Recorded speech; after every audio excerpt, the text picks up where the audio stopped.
सकाळी 5:30 वाजता आम्हाला रवींद्र म्हात्रे पोलीस हे आम्हाला सांगायला आले की एक बाईक पाण्यामध्ये पडलेली आहे, तुम्ही लवकरात लवकर या. आम्ही त्वरित तिथे गेलो. त्यावेळेस बाईकच्या लाईट चालू होत्या, पाण्यात दिसत होती बाईक.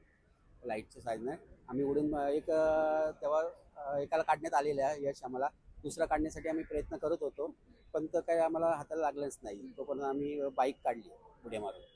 कशी घटना एक्झॅक्टली कशी घडली होती किंवा तुम्हाला त्यांनी काय सांगितलं का ज्याला तुम्ही वाचवले त्यांनी? त्यांनी सांगितलं की आम्ही इकडे चाललेलो पनवेलला जुन्या रोडनी, तर चुकून ह्या रोडनी आले.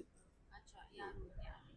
आणि म्हणजे त्यांनी काय झोपेत होते, ड्रंक केलं काय ड्रिंक केलेली. केलं? आणि पनवेलला जात पनवेलला हा जातो. रस्ता कसा काय त्यांनी? आता ते त्यानं ड्रिंक केल्यामुळे त्याला लक्षात नाही आला. आणि या आधी सुद्धा ऑडी गाडी पण अशीच हो, पडली गेलेली. होती. तर काय तेव्हा सांगाल आव्हान काय तेव्हा सांगाल? काय मॅपमुळे पण चुकी होऊ शकते, झालेली आहे. आणि रस्ता चुकल्यामुळे पण ती पाण्यात गेलेली आहे. आता दुसऱ्याचा शोध कधीपर्यंत होईल? आता आम्ही एक राऊंड मारून आलेलो आहे. आता भरती आलेली आहे. थोड्या वेळाने जाण्याची आम्हाला ऑर्डर आली का आम्ही जाऊ. सर तुमचं नाव? माझं नाव प्रवीण भोई. दादा, पहाटेच्या सुमारास बाईक येत गेली खाडीमध्ये, नेमकी काय घटना घडली होती? सुमारे 5:30च्या दरम्यान बाईक खाडीमध्ये गेले होते. तेव्हा त्याच्यावर 2 दुचाकी स्वार होते.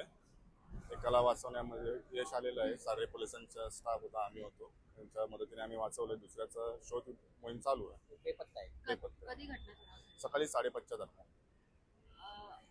आणि ते नेमके कुठे जात होते, कशामुळे काय रस्ता? मला अद्याप कारण कळलं नाहीये. ऍक्सिडेंट झाल्यानंतर आम्ही असं बचाव कार्य चालू केलं. या आधी सुद्धा ऑडी गाडी पण या ठिकाणी गेली होती, तर काय तुम्ही आव्हान करू शकता? आव्हान असं आता नागरिक सतर्क आहेत. आता आम्ही काय आव्हान करणार? आम्ही जरी स्वतःची काळजी घ्यावी, व्यवस्थित ड्रिंक करू नये. तुमचं नाव? माझं नाव अनिकेत चव्हाण. आणि आर्यन पंप्स आणि इंडियन रेस्क्यू अकॅडमीच्या मार्फत इथे तैनात असतो रेस्क्यूसाठी. सर तुम्ही?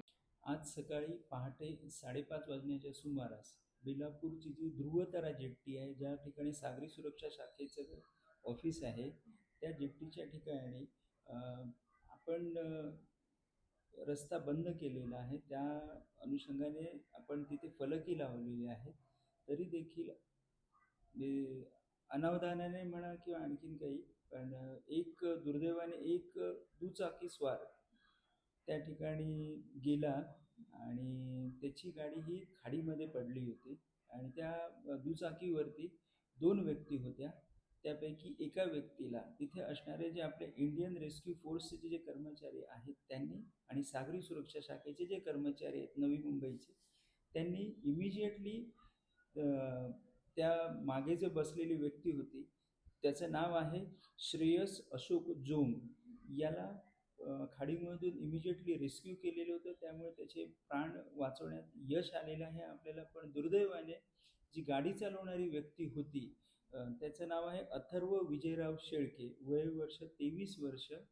ही व्यक्ती खाडीच्या प्रवाहाबरोबर आतमध्येच हे झाल्यामुळे ती काही आपल्याला मिळू शकलेली नाही. तर तिचा शोध हे आपले रेस्क्यू फोर्सची जी टीम आहे आणि सागरी सुरक्षा आणि CBD पोलीस ठाणे यांच्या वतीने माननीय DCP सर झोन 2 अमित काळे सर आणि माननीय ACP sir Shri Mayur Bhujbal sir CBD विभाग यांच्या मार्गदर्शनाखाली सर्च ऑपरेशन सुरू आहे. आणि त्याबाबत वेगाने प्रयत्न सुरू आहेत. जे काही इतर आस्थापन आहेत त्यांचाही आम्ही सर्च ऑपरेशनसाठी शोध मोहिमेमध्ये त्यांनाही सहभागी करून घेतले आहे. आणि लवकरात लवकर त्या व्यक्तीचाही शोध घेतला जाईल. पोलीस त्याबाबत इमिजिएटली आम्हाला कंट्रोलकडून कॉल झाला होता. सुरुवातीला कॉल NRI पोलीस स्टेशनला झाला होता आणि NRI पोलीस स्टेशन आणि CBD पोलीस स्टेशन हे म्हणजे कॉल झाल्या इमिजिएटली घटनास्थळी पोहोचलेले होते. आणि त्यांनी ती व्यक्ती आणि गाडी हे दोन्हीही खाडीमधून बाहेर काढण्याच्या याच्यामध्ये सहभाग घेतलेला होता. आणि त्या व्यक्तीचा शोध घेण्यासाठी देखील आपण तत्परतेने प्रयत्न सुरू केलेले आहेत. सकाळी 5:30च्या आसपास ही घटना घडलेली होती. सदरचा रस्ता आहे हा खाडीपर्यंतचाच आहे.